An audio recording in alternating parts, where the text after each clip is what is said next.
कोई भी brand launch करने से पहले हमें ये देखना पड़ता है कि ई कॉमर्स के मॉडल्स क्या हैं, मॉडल्स ऑफ ई कॉमर्स। तो बेसिकली जो आम तौर पे लोगों को जिनका पता है वो 3 मॉडल्स हैं, जिसमें ड्रॉप शिपिंग, होल सेल और प्राइवेट लेबल है। लेकिन आज हम एक चौथा इसके अंदर शामिल करेंगे जो कि वाइट लेबल है।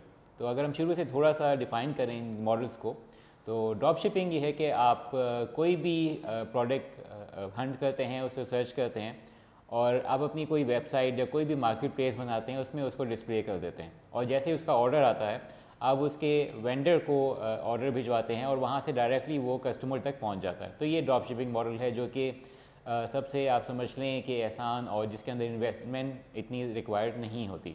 लेकिन इसके भी बहुत सारे चैलेंजेस होते हैं क्योंकि आप डिपेंड कर रहे होते हैं किसी वेंडर के ऊपर, उसकी प्रोडक्ट की अवेलेबिलिटी के ऊपर, और ऑर्डर लेने के बाद आपको पता चलता है कि वो ऑर्डर अवेलेबल है या नहीं है। तो ये पहला मॉडल था। दूसरा मॉडल है होल सेल, जिसमें ये होता है कि आप कोई भी ब्रांड सेलेक्ट करते हैं और उसके डिस्ट्रीब्यूटर को अप्रोच करके आप उसकी कुछ क्वांटिटी उठा के अपने स्टोर में रख लेते हैं, स्टोर में, अपने स्टोर में या थर्ड पार्टी स्टोर में, और वहाँ से जो भी ऑर्डर आता है आप उसको डिलीवर कर देते हैं। तो आपके पास कुछ क्वांटिटी अवेलेबल होती है डिफरेंट प्रोडक्ट्स की, जो कि आप ऑर्डर आने पे उसको सेल कर देते हैं। इन दोनों मॉडल्स में कहीं भी ब्रांड नहीं आता। अब जो नेक्स्ट दो मॉडल हैं जिसमें वाइट लेबल और प्राइवेट लेबल है, इसमें आप ब्रांड अपने इस्टेब्लिश कर सकते हैं, लेकिन थोड़ा सा डिफरेंस है इन दोनों के अंदर, लेकिन आम तौर पे इनको मिक्स कर दिया जाता है। तो वो हम देखेंगे कि इसमें डिफरेंस क्या है।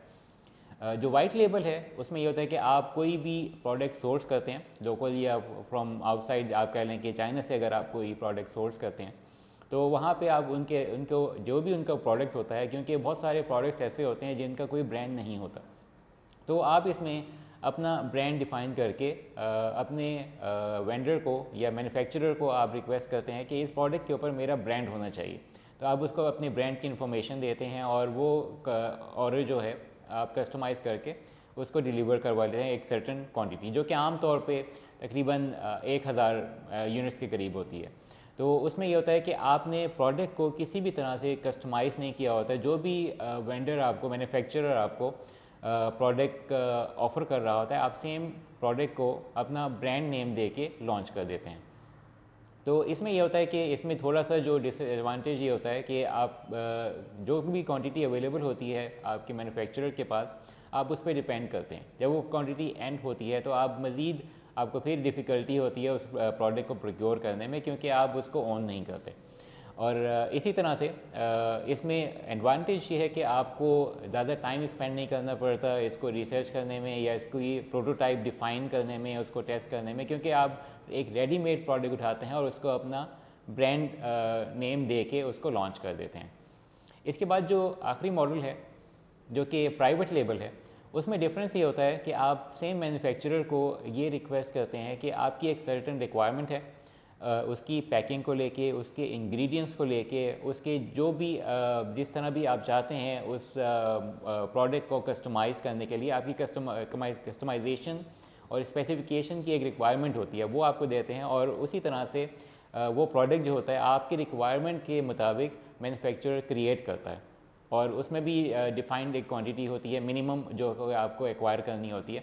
लेकिन उसमें ये आपको एडवांटेज होता है कि आपका पेटेंट, आप कह लें कि पेटेंट आपके पास होता है उसके डिज़ाइन का, और आप जितनी मर्ज़ी क्वांटिटी चाहें आप उसको मैन्युफैक्चर कर सकते हैं, और फ्यूचर में भी आप उसको रिक्वेस्ट कर सकते हैं कि मुझे इसी डिज़ाइन की जो भी मेरी रिक्वायरमेंट्स थी, स्पेसिफिकेशन, उसके मज़ीद क्वांटिटी चाहिए, तो मैन्युफैक्चरर आपको आपकी रिक्वायरमेंट के मुताबिक उस प्रोडक्ट को क्रिएट करके दे देता है जो आपकी ब्रांड इस अंडर योर ब्रांड। और इसमें फ़र्क ये होता है कि वाइट लेबल और प्राइवेट लेबल में, कि जो वाइट लेबल का प्रोडक्ट होता है वो आपके अलावा भी और लोग भी उसको अपना ब्रांड नेम दे के उसको सेल कर सकते। प्राइवेट लेबल में आपको ये भी एडवांटेज होता है कि इसकी जो प्राइसिंग होती है वो आपकी कंट्रोल में होती है। आप अपनी मर्ज़ी से जो भी आपने प्राइस या अपने टारगेट ऑडियंस आपकी जो होती है, आप उसके मुताबिक इसकी प्राइस डिफ़ाइन कर सकते हैं। जबकि ड्रॉप शिपिंग या होल सेल में आपको ये एडवांटेज नहीं होता। उसमें इशू ये होता है क्योंकि आपकी मार्केट जो होती है बहुत कम्पिटिटिव होती है। बहुत सारे ऐसे रिटेलर्स होते हैं जो कि सेम प्रोडक्ट सेल कर रहे होते हैं, तो आपको वो एडवांटेज ड्रॉप शिपिंग में या होल सेल में नहीं मिलता। लेकिन वाइट लेबल में भी आपको एक एडवांटेज होता है एक सर्टेन लेवल तक। लेकिन प्राइवेट लेबल में क्योंकि आइटम जो होता है वो कस्टमाइज्ड होता है, वो आपका एक कॉपीराइट होता है, पेटेंट होता है, तो इसलिए आपको उसमें मार्जिन्स ज़्यादा मिलते हैं। तो ये एडवांटेज होता है आपका प्राइवेट लेबल में और वाइट लेबल में।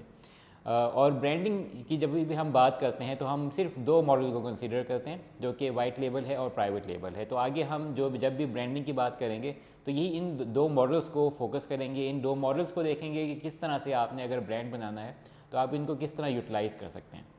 Thank you.